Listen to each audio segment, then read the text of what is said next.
Day 30, January prayer and fast, and we're in Numbers 3 summary. So Numbers 3 is showing all the roles of the Levites, and they were also meant to be counted, because before in the last chapter, all the Israelites were meant to be counted for military. All those that are above 20 were ready, who could be in the military. But in this chapter, it's about the Levites are going to be numbered, but even those that are from 1 month old are going to be numbered, because this ain't for the military. The Levites were special called for God's work. So God already said all the firstborns were his. So he's taken the Levites like the firstborn, even though Levi's was not the firstborn, but he's taken them instead of. So that instead of speaks of substitution, just like in Abraham, when God was going to tell him to kill his first son, but then instead of a substitution, a ram was given.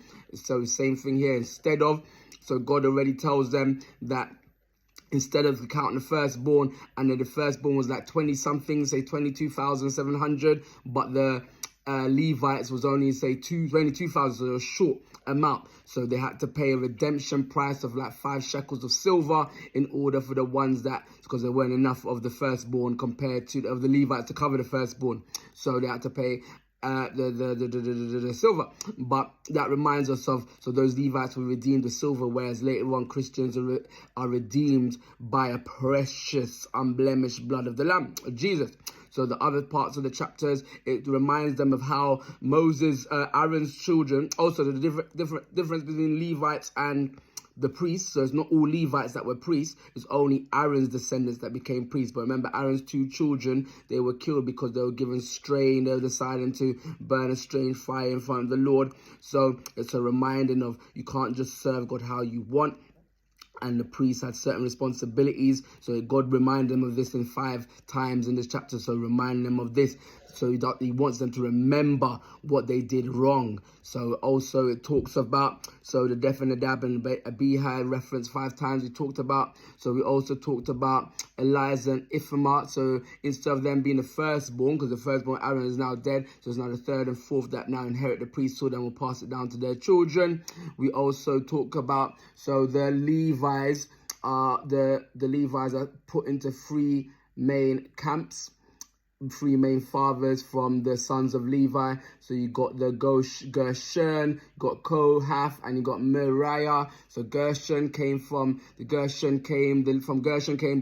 Libnites, the Shemites. The leader was Elas, and the son of Leah, and their duties included responsibility for the assembly, transport, assembly, and upkeep of the tent with its covering, the screenings and hangings. Then you had Kohath, came from Kohath, you had Amramites, Israelites, Ebionites, and Uzalites, and the leader was Eleazar, the son of Uzziel, and they were to take care of the furniture of the tabernacle, the Ark of the Covenant, the table, showbread, the lampstand, and altars. Then he had the last son, Merari, and from them they had the Malites and the Mushites, and the leader was Zeriel, the son of Abihu, and they had to take care of the structural aspects of the tabernacle, including the pillars, the boards, and so forth. And remember, and it says, and all the other things according to those duties. So like when they were transporting it or deassembling it, these people would have to take care of those parts when they're deassembling it and stuff like that.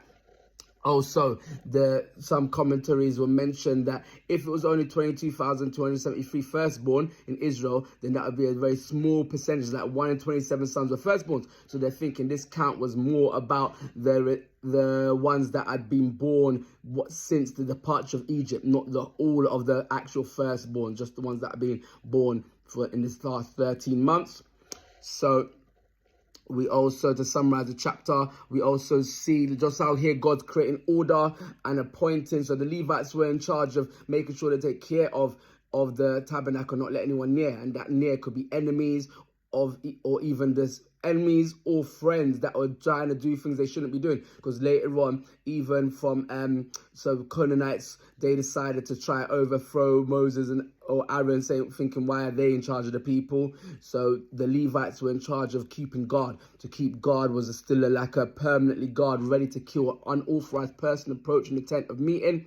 What else we talked about? So God had appointed officers and roles in church, and even now, such as elders, pastors, which are shepherds and overseers.